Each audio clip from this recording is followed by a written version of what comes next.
जैसे ही नित्या ने अनिका जी की बात सुनी और फिर श्रेष्ठ को उसकी तरफ देखते हुए पाया, वो थोड़ी असहज महसूस करने लगी। लेकिन श्रेष्ठ ने उसकी झिझक को समझते हुए उसका हाथ थाम लिया और अपनी शांत आवाज में कहा, नित्या चलो। इससे पहले का माहौल काफी तनावपूर्ण था। श्रेष्ठ ने बुआ दादी को अपनी सर्द निगाहों से घूरते हुए आदेश दिया था, इन्हें इनके कमरे में ले जाकर दरवाजा बाहर से बंद कर दो। जब तक मैं ना कहूं, ये घर में कहीं दिखाई नहीं देनी चाहिए। बुआ दादी श्रेष्ठ की बात सुनकर चौंक गईं और हड़बड़ाते हुए बोली, तू ऐसा नहीं कर सकता श्रेष्ठ। लेकिन श्रेष्ठ ने उनकी बात को अनसुना करते हुए ठंडे स्वर में पलटकर कहा, आप जानती हैं कि मैं क्या कर सकता हूँ। अभी तक मैंने कुछ नहीं किया है, लेकिन अगर आप यहाँ से नहीं गई तो मैं आपको और आपकी पोती को घर से बाहर फेंकवा दूंगा। अब जाओ। दक्ष जी ने स्थिति संभालने की कोशिश करते हुए कहा, श्रेष्ठ शांत हो जाओ। श्रेष्ठ, जो गुस्से से भरा हुआ था, पलटकर बोला, कैसे शांत हो जाऊं डैड, मुझे उनसे सख्त नफरत है। इस पर अनिका जी ने हस्तक्षेप करते हुए नर्म लहजे में कहा, बेटा उनकी वजह से अपना मूड खराब मत करो। आज तुम्हारा और नित्या का खास दिन है, इसे किसी और की वजह से खराब मत होने दो। दक्ष जी ने भी सहमति जताते हुए कहा, तुम्हारी माँ सही कह रही है, आज के खास पलों को खराब मत करो। श्रेष्ठ ने गहरी सांस लेते हुए खुद को शांत किया और फिर नित्या की ओर देखा। उसकी आंखों में हल्का सा डर झलक रहा था। श्रेष्ठ ने अपनी आवाज को नर्म करते हुए कहा, नित्या चलो। अनिका जी ने मुस्कुराते हुए उन दोनों को याद दिलाया, पहले घर के मंदिर चलो, भगवान का आशीर्वाद लेना है। श्रेष्ठ ने सिर हिलाकर हामी भरी और नित्या का हाथ थामे उसे लेकर मंदिर की ओर बढ़ गया। नित्या ने राहत की सांस ली, लेकिन भीतर ही भीतर वो अभी भी श्रेष्ठ के गुस्से से थोड़ा सहमी हुई थी। नित्या ने हल्का सा सिर हिलाया और बोली, हम। उन दोनों की बातचीत देखकर दक्ष जी और अनिका जी की हंसी छूट गई। उनकी हंसी ने श्रेष्ठ और नित्या को कंफ्यूज कर दिया। दक्ष जी ने अपनी हंसी रोकते हुए कहा, अरे श्रेष्ठ, इसे इस तरह कैसे ले जा रहे हो। श्रेष्ठ पूरी तरह असमंजस में अपने डैड से पूछ बैठा, तो और कैसे डैड।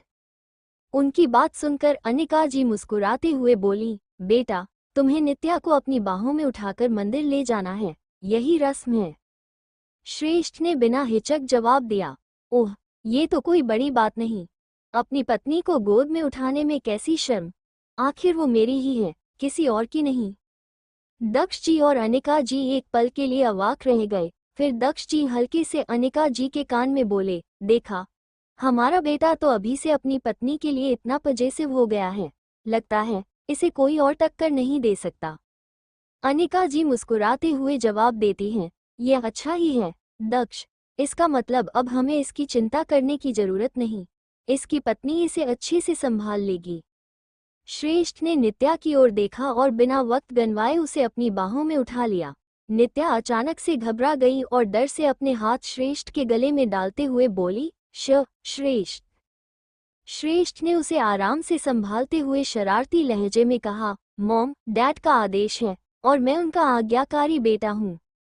नित्या ने हल्की मुस्कान के साथ उसके कंधे पर सिर टिकाया और मजाकिया अंदाज में बोली, तो क्या आप उनकी हर बात मानते हो। इस पर श्रेष्ठ ने बिना झिझक नित्या के माथे पर एक हल्की सी किस की और मुस्कुराते हुए बोला, हाँ बिल्कुल, अब चले। नित्या ने मुस्कुराते हुए कहा, मुझे कहाँ जाना है, आपको तो मुझे उठाकर ले जाना है, वैसे भी ये भारी लहंगा पहनकर मैं थक चुकी हूँ। श्रेष्ठ ने उसे संभालते हुए धीरे धीरे मंदिर की ओर बढ़ते हुए कहा, एक बार रस्में पूरी हो जाएं, फिर तुम अपने कमरे में आराम करना, मैं देख लूंगा कि कोई तुम्हें परेशान न करे। दोनों मंदिर के भीतर पहुंचे, जहां श्रेष्ठ ने नित्या को धीरे से जमीन पर खड़ा किया। उनके सामने गणपति बाप्पा की सुंदर मूर्ति थी। नित्या ने सबसे पहले एक दिया जलाया और फिर दोनों ने हाथ जोड़कर भगवान के सामने प्रार्थना की।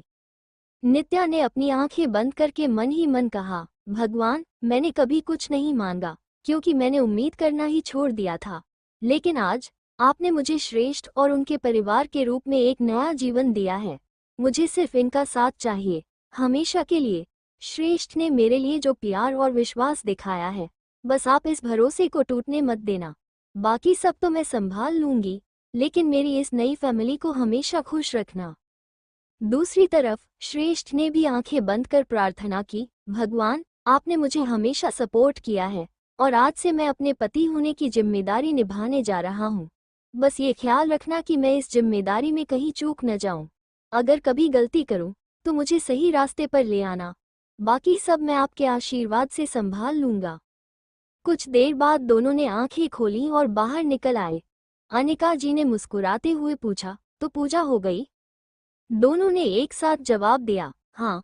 उनके सामूहिक जवाब पर सभी मुस्कुरा उठे, लेकिन अगले ही पल श्रेष्ठ और नित्या की नजरें आपस में टकराईं।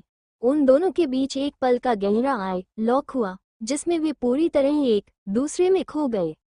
वहां खड़े लोग उनकी ओर ही देख रहे थे। अगर केवल दक्ष जी और अनिका जी होते तो ये पल स्वाभाविक रहता, लेकिन वहां मौजूद अन्य मेहमानों के कारण ये सबके ध्यान का केंद्र बन गया। अनिका जी को चिंता हुई कि कहीं किसी की नज़र उनके रिश्ते पर न लग जाए। अपने बच्चों को इस ख्यालों की दुनिया से बाहर लाने के लिए अनिका जी ने हल्की मुस्कान के साथ कहा, चलो अब आगे की रस्में पूरी करते हैं। उन दोनों ने चुपचाप सिर हिलाया और बाकी रस्मों के लिए आगे बढ़ गए। लिविंग रूम में सभी लोग एक साथ बैठे हुए थे। उनके सामने एक बड़े से बर्तन में दूध, गुलाब की पंखुड़ियाँ और केसर के धागे तैर रहे थे। नित्या और श्रेष्ठ आमने सामने बैठे थे, उनके बीच वो बर्तन रखा था। माहौल हल्का फुल्का और उत्साहित था। अनिका जी ने अपने हाथ में चमचमाती हीरे की अंगूठी दिखाते हुए कहा, श्रेष्ठ, नित्या, मैं ये अंगूठी इस दूध के बर्तन में डालूंगी। तुम दोनों को इसे ढूंढना होगा। जो इसे पहले निकालेगा वो आज का विनर होगा और अपने पार्टनर पर रोल करेगा।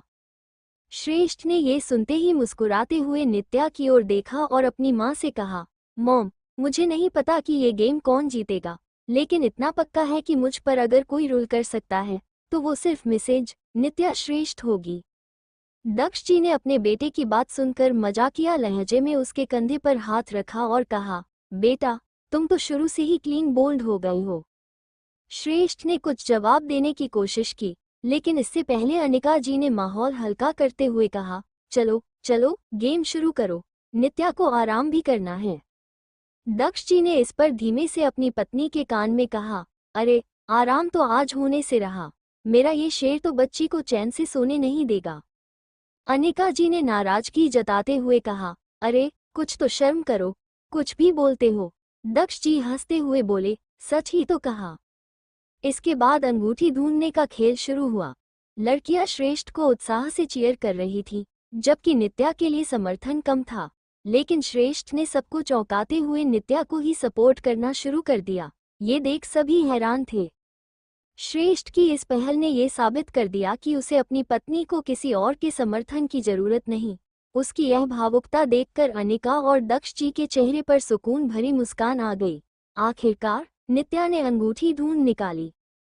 अनिका जी के कहे अनुसार श्रेष्ठ ने वो अंगूठी नित्या को पहनाई और उसका हाथ चूम लिया। माहौल में खुशी और भावनाओं का अद्भुत संगम था। जब सारी रस्में खत्म हो गईं, तो अनिका जी ने कहा, श्रेष्ठ, बहुत देर हो गई है, अब नित्या को रूम में लेकर जाओ और आराम करो। दक्ष जी ने हंसते हुए चुटकी ली, अरे, आज आराम का दिन थोड़ी है, आज तो उनकी पहली रात है। भला पहली रात में कोई रेस्ट करता है? अनिका जी ने गुस्से में उनकी ओर देखा, लेकिन माहौल में सभी हंस पड़े। दक्ष जी की मजाकिया बात सुनकर नित्या का चेहरा शर्म से गुलाबी हो गया, जबकि श्रेष्ठ के चेहरे पर एक शरारती मुस्कान थी। अनिका जी थोड़ी देर के लिए हैरान रह गईं, लेकिन तुरंत दक्ष जी के कंधे पर हल्का सा थप्पड़ मारते हुए बोली, दक्ष, कुछ तो लिहाज कीजिए। अब आप पहले वाले नहीं रहे, बच्चे बड़े हो गए हैं। देखिए, एक की शादी भी हो गई है और कुछ दिनों में आप दादू भी बन सकते हैं, तब भी ऐसी बातें करेंगे? अनिका जी की दादू वाली बात सुनकर नित्या और भी ज्यादा शर्म से लाल हो गई और उसने अपना चेहरा छुपाने के लिए खुद को श्रेष्ठ के सीने में छिपा लिया। उसकी यह प्रतिक्रिया देखकर सभी मुस्कुराने लगे। श्रेष्ठ ने नित्या को अपनी बाहों में और भी करीब कर लिया। फिर अनिका जी ने अपनी मुस्कान रोकते हुए गंभीर स्वर में कहा, जोक्स अपनी जगह हैं, लेकिन सच कहूं तो मुझे या दक्ष को कोई जल्दी नहीं है। तुम दोनों अभी अपनी जिंदगी को एंजॉय करने का पूरा हक रखते हो। हम वो पेरेंट्स नहीं हैं जो शादी के तुरंत बाद पोते पोतियों के सपने देखने लगे। जब तुम दोनों को लगे कि तुम पूरी तरह से इस जिम्मेदारी के लिए तैयार हो, तभी इस बारे में सोचना, और यकीन मानो हम तुम्हारे हर फैसले में तुम्हारे साथ रहेंगे। नित्या को अनिका जी से इस तरह की बात की उम्मीद नहीं थी। ये सुनकर वह भावुक हो गई और तुरंत उनके पास जाकर उन्हें गले लगाते हुए बोली, आप सच में बहुत अच्छे हो माँ, थैंक यू सो मच। ये देखकर अनिका जी की आंखों में भी हल्की नमी आ गई। उन्होंने जल्दी से अपनी आंखें पोंछते हुए मुस्कुराते हुए कहा, अब क्या तुम मुझे भी रुलाना चाहती हो? सुन लो, मैं रुलाने वालों में से नहीं हूँ, बल्कि मैं रुलाने वालों में से हूँ, और अब हम दोनों मिलकर इन बाप बेटे को रुलाने का काम करेंगे। उनकी इस बात पर नित्या मुस्कुरा दी। अनिका जी ने फिर शरारत भरी नजरों से दक्ष जी और श्रेष्ठ की तरफ देखा और बोली, बहुत चिढ़ाते थे ना तुम दोनों की मेरी टीम में कोई नहीं है, तो देखो अब मेरी बेटी मेरे साथ है। अब हम माँ बेटी की जोड़ी तुम दोनों से सारे पुराने बदले लेगी। इसके बाद उन्होंने नित्या का हाथ पकड़ा और पूछा, है ना नित्या, तुम मेरा साथ दोगी ना? नित्या ने मुस्कुराते हुए अपनी गर्दन हिलाई और प्यार भरे लहजे में कहा, बिल्कुल माँ।